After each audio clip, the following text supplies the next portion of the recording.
Quaid Azam thought 450. Sindh should be separated from Bombay Presidency. I'm reading out the famous Quaid Azam Muhammad Ali Jinnah's 14 points, and I have read quite a number of them, and now I'm reading a few more. Sindh should be separated from the Bombay Presidency.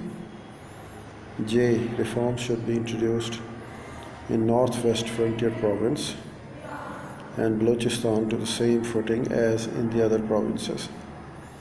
K.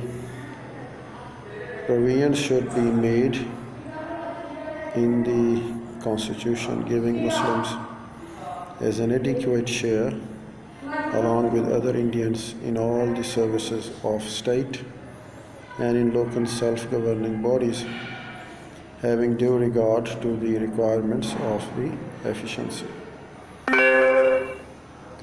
L. L stands for point number 12.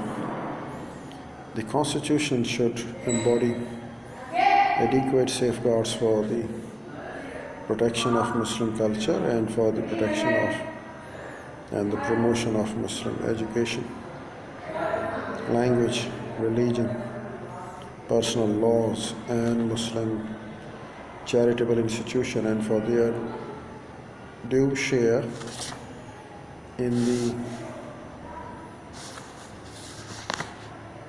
grants in aid given by the state and by local self-governing body. No cabinet, point M, which is point number 13. No cabinet, either central or provincial, should be formed without there being a proposition of at least 1/3 Muslim ministers. Number N, which is number 14. No change shall be made in the Constitution by the central legislature except with the concurrence of the states' contributions of the Indian Federation. The Council of All India Muslim League accepted 14 points of the Quaid.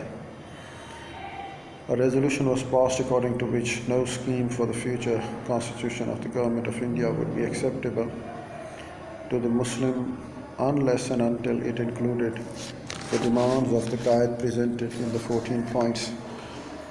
Prelude to the partition, the Indian Muslim and the imperial system of control, 1920-1932. Chapter 4. A peace to end all peace, a phrase used by David Funken for his book on the fall of Ottoman Empire and the creation of the Muslim Middle East, published by Owl Books, Henry Holt and Company LLC. The New York is a New York Times bestseller. Delhi proposals. Considering separate electorates to the main hindrance in improving Hindu-Muslim relations, Jinnah proposed that if the Hindus agreed to provide certain safeguards, the Muslim would give up this demand.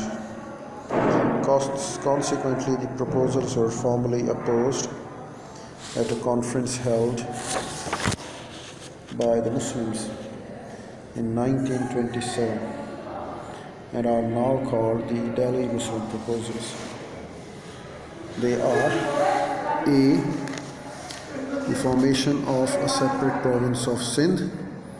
B. Introduction of the reforms in the Northwest Frontier Province and in Balochistan on the same footing as in other provinces.